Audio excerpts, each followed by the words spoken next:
यसलाई स्वागत गर्नुपर्दछ कि कसो? यति बेला नेपाल आमा छटपटाइरहेकी छिन् कि यो देशको माटो, यो देशको सिमाना, यो देशको भूगोलको अस्मितामाथि देशको सर्वोच्च नेताले बोलिरहँदाखेरि देशको एउटा प्रधानमन्त्री जस्तोले आफूलाई संविधान विपरीत र एउटा मानव संवेदनशील विहीन शब्दहरू प्रयोग गरिरहँदाखेरि कसको मनलाई खुसी भएको छ होला र? सबै तपाईँ हाम्रो मन दुखिरहेको छ, तपाईँ हामी सबै पीडाले छटपटाइरहेको छौँ। यही देशको स्वाधीनता र रक्षाको लागि, यो माटोको रक्षाको लागि आज हामी यो टुडी खेलको शान्ति वाटिकामा हामीले हाम्रो माटोलाई बचाउनको लागि, यो राष्ट्रलाई बचाउनको लागि आज खबरदारी सभा हामीले गर्न लागिरहेका छौँ। हो कि होइन प्रश्न भइसकेको छ। इन्डियाको रो एजेन्ट हो कि होइन प्रश्न भइसकेको छ।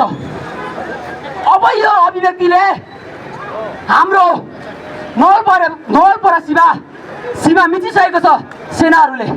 सेनाहरूले तपाईँ सुरक्षाकर्मीहरूलाई गोली हानेको त्यो विगत इतिहास तपाईँहरूले पनि पढ्नु होला। प्रहरीज्यूहरूलाई हामी उपरान्त भन्न चाहन्छौँ, तपाईँहरूले हामीलाई साथ दिनुपर्छ, नेपाली जनतालाई साथ दिनुपर्छ। प्रधानमन्त्री राष्ट्रको कार्यकारी प्रमुखले त्यसो बोल्दै गर्दाखेरि तपाईँहरूले प्रतिकार गर्न सिक्नुपर्छ। जुन चेन्जी आन्दोलनबाट 100 जनालाई गोली हानेको छ, छातीमा गोली लागेको छ, टाउकोमा गोली लागेको छ, मैले खुदिरहेको छु कम्मर मुनि गोली लागेर तँलाई के हुँदैन भनेर। के यो देश बन्नलाई जहिले मान्छेको ज्यान लिनु आवश्यकता रहँदैन? गोली हान्न पाइँदैन। सुरक्षाकर्मीहरूले पनि विगतमा के गर्नुभएको यो तपाईँहरूले पनि सचाउनुपर्छ। तपाईँहरूले नेपाली जनताको प्रमुखको इसारामा बस्नुपर्छ।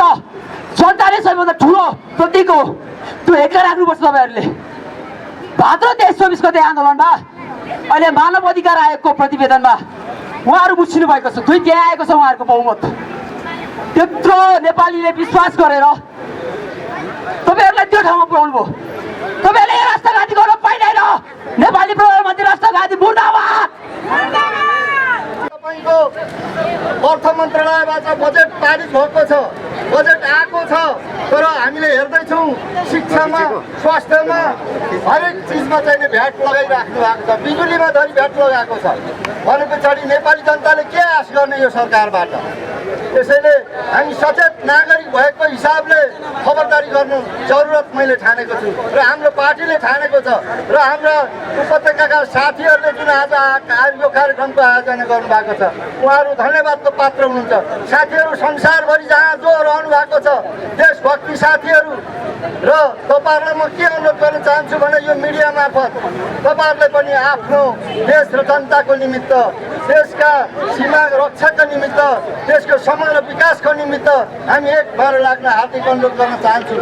आज यो अभिव्यक्तिको लागि हामी प्रधानमन्त्रीज्यूलाई के अनुरोध गर्न चाहन्छु भने धेरै गाली गलत गर्न जरुरत छैन, किनभने नेपाली जनता अब सचेत भइसक्नु भएको छ।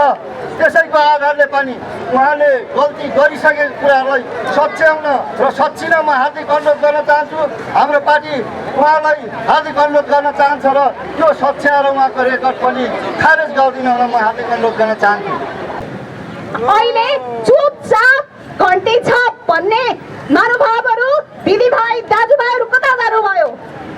तपाईँहरूलाई त हामीले पटक पटक भनिरहेका थियौँ कि हाम्रो जो अहिले प्रधानमन्त्री हुनुहुँदैछ बालेन्द्र शाह, उहाँ विदेशीको इसारामा नाचेर विदेशीको सत्तामा टिकाउ एउटा कटपुतली मात्रै हो।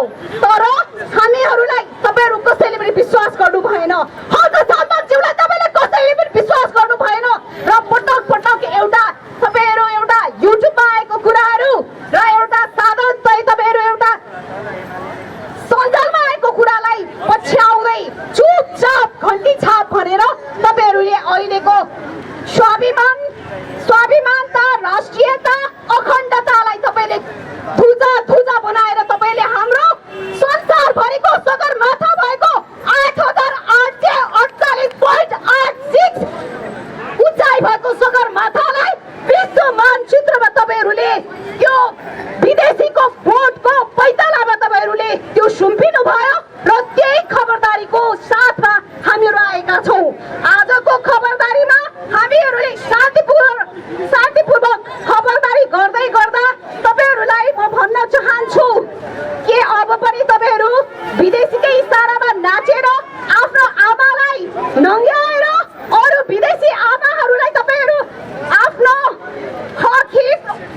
प्रश्न अहिले मलाई याद आयो गणेशमान सिंहज्यूको जो एउटा राष्ट्रिय नेता हुनुहुन्थ्यो उहाँले भन्नुभएको थियो कि सारा नेपालीहरू भेडा हुन् हो आज त्यही कुरा प्रमाणित भएको छ एउटा अर्थहीन तथ्यहीन कुरालाई बालेन्द्र शाहले एउटा राष्ट्रियता बोकेको एउटा प्रधानमन्त्री जो नेपाल कहिले कसैको अगाडि झुकेन तर त्यो नझुक्दै गर्दा पनि आज सम्पूर्ण नेपाली सारा नेपालीहरूको शिर भित्र सामु झुकाउने काम गरेको छ यो अक्षम्य छ र यो कुरालाई उसले पुष्टि गर्नुपर्छ लिप्यधुरा लिपुलेख अन्य देश अन्य ठाउँहरू फिर्ता ल्याउनु पर्नेमा उसले त्यसलाई चाहिँ कुटिल तरिकाले चाहिँ अब मेरो देशमा चाहिँ अन्य भारतीय देशहरूको चाहिँ के छ सीमा चाहिँ गाभिएको छ भनेर उसले जुन अर्थहीन तथ्यविहीन उसले गैर जिम्मेवारीपूर्वक चाहिँ उसले आफ्नो एउटा निरङ्कुशता प्रदर्शन गरेको छ त्यसमा हाम्रा सब संस्कृति पार्टी सम्पूर्ण घोर भ्रष्टमा गर्दछ आजको यो एउटा त तपाईहरुलाई यो सुरुवात मात्रै हो समस्त सुकुम्बासी दाजुभाइ दिदीबहिनी जो पनि तपाई हुम्लामा हुनुहुन्छ कर्णालीमा हुनुहुन्छ उदयपुरमा हुनुहुन्छ तपाईहरु जुनै पनि दिशामा हुनुहुन्छ र छरेर बसिरहनु भइरहेको छ र तपाईले चाहिँ नेपाल आमालाई साच्चै माया गर्छु भनेर छातीमा हात राखेर बोल्नुस् र यदि तपाईहरु नेपाल आमाको अखण्डता र स्वाधीनता राष्ट्रियता चाहनुहुन्छ भने तपाईहरुले हर्क साम्पाङज्यू हाम्रा श्रम पिता जसले निस्वार्थ रूपमा म देशको लागि मर्न चाहन्छु म देशको लागि केही गर्न चाहन्छु भन्दै गर्दा पनि उहाँहरूलाई खिल्ली उडाएर उहाँको प्रत्येक शब्दमाथि तपाईहरुले जुन किसिमको चाहिँ एउटा थावा बोल्नु भएको छ सम्भवतः यो स्थिति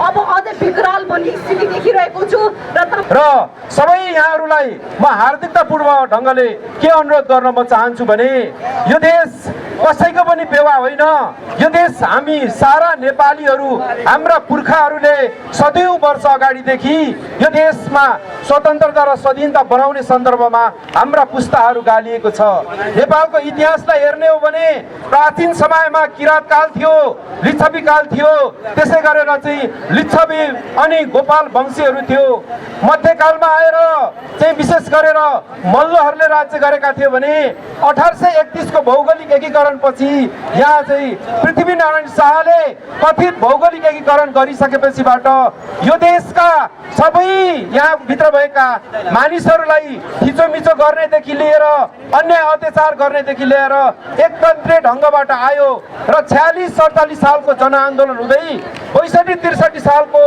जुन चाहिँ आन्दोलन थियो त्यसपछिबाट यो देश गणतन्त्रमा परिणत भयो गणतन्त्रमा परिणत भइसकेपछि पनि थुप्रै खालका फेरि राजाहरू जन्मे जसले यो राष्ट्रलाई जेन्जी आन्दोलनसम्मको मुभमेन्टसम्म ल्याइदिनु लागि उनीहरूको अत्यन्तै ठुलो हात थियो जब भदौ 2223 को जेन्जी आन्दोलनपछि त्यसले एउटा नयाँ देश एउटा श्रृङ्खलामा प्रवेश गर्यो त्यसपछि नेपाली जनताले जसले बहुमत दिएर आज राज्य सत्तामा पुर्याएको छ आज तिनै राज्य सत्तामा पुर्याएका त्यस्ता व्यक्तिबाट यो खालको गैर जिम्मेवारी गैर संवैधानिक र एउटा मानव संवेदन हिंसा जुन खालको अभिव्यक्ति गरेको छ यसैको खबरदारी हो तपाईले राजीनामा ढिलो चाँडो दिनै पर्छ तपाईले त्यो राष्ट्रमा पनि बस्ने अधिकार छैन नेपाली नागरिक भएर बस्ने अधिकार पनि तपाईलाई छैन तपाईले यो अभिव्यक्ति दिँदै गर्दाखेरि अब आउने 100 वर्ष नेपाल पिछडिन्छ हाम्रो नेपाल देश यसै त पिछडिएको छ चाइनालाई हेर्नुस् इन्डियालाई हेर्नुस् विकासमा कहाँ पुगिसकेको छ जहिले भन्छ हामीलाई गुडिया सम्झेर हुन्छ हुँदैन कार्यकारी प्रमुख मुर्दाबाद रविनारायण छानेज्यूले पनि त्यसरी जानु पाइँदैन देशको प्रतीकको रूपमा उहाँले पनि त्यो इग्नोर गर्नु पर्थ्यो के यो देशमा प्रधानमन्त्री हुनुको लागि जहिले भारत जानुपर्छ भारतले इसारा गरेर यो देश चल्छ चल्दैन भारत सरकार मुर्दाबाद मोदी तिमीलाई एकाओस् तँलाई एकाओस् तेरो देश होइन यो हाम्रो वीर गोर्खालीहरूले विभिन्न आन्दोलनबाट सिर्जित भएको हाम्रो देश सर्वोच्चता अखण्डता भएको देश हो नेपाली सेनालाई पनि हामी आन्दोलन गर्न चाहन्छौँ र चुनौती पनि दिन चाहन्छौँ। तपाईँहरूले जनताको इसारामा तपाईँहरू उभिनुपर्छ। तपाईँहरूले इन्डिया युके चाइनाको इसारामा चल्नु पाइँदैन। संसदीय पार्टी जिन्दाबाद, नेपाली जनता जिन्दाबाद।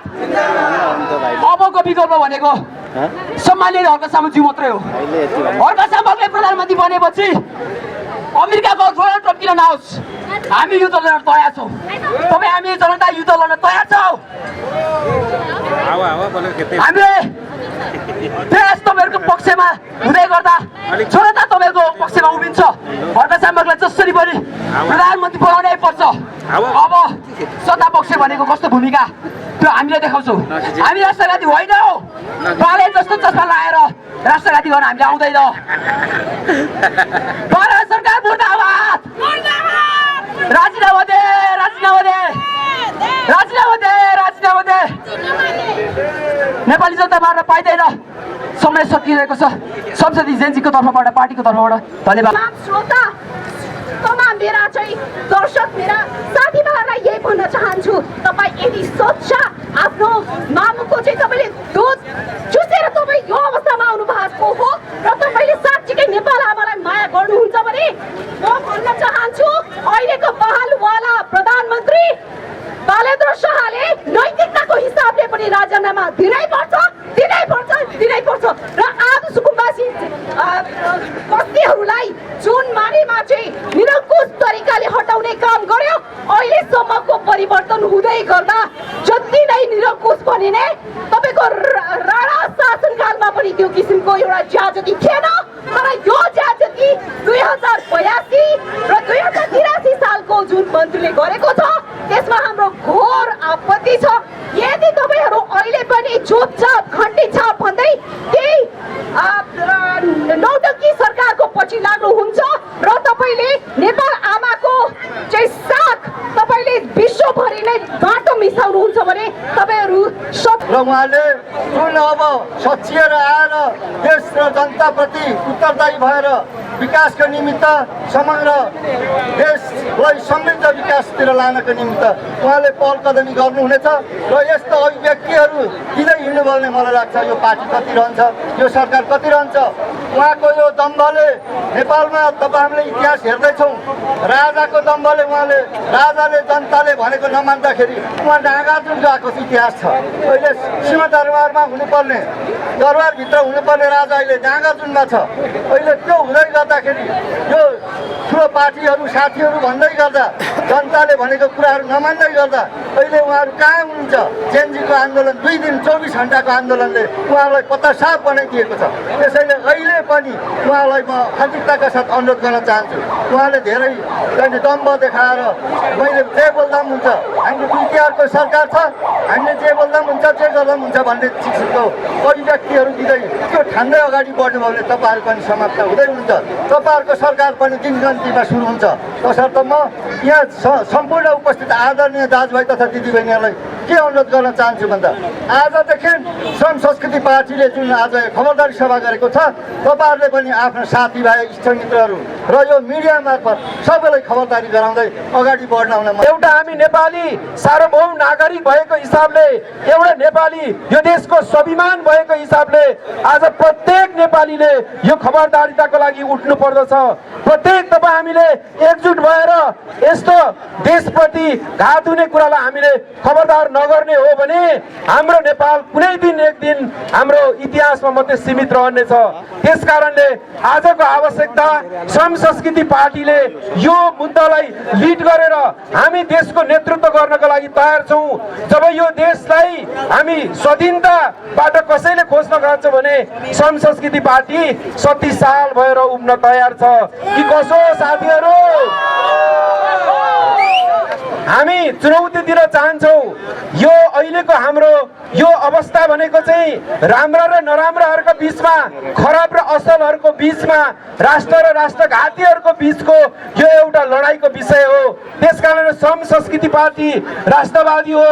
सम संस्कृति पार्टीले यो देशको माटो र यो नेपाल आमाको सुरक्षा गर्नको लागि सधैँ तयार छ र नेपाली जनताको स्वतन्त्र र स्वाधीनताको लागि सम संस्कृति पार्टी जहिले पनि हामी अटल र अमर भएर 70 सालसम्म उम्नेछौँ र यो तत्काल प्रधानमन्त्रीले अर्थात् सरकारले नसचाए सम संस्कृति पार्टीले अझै आज त हामीले शान्ति वाटिकामा शान्तिपूर्ण ढङ्गबाट हामी आन्दोलनमा उत्रिरहेका छौँ।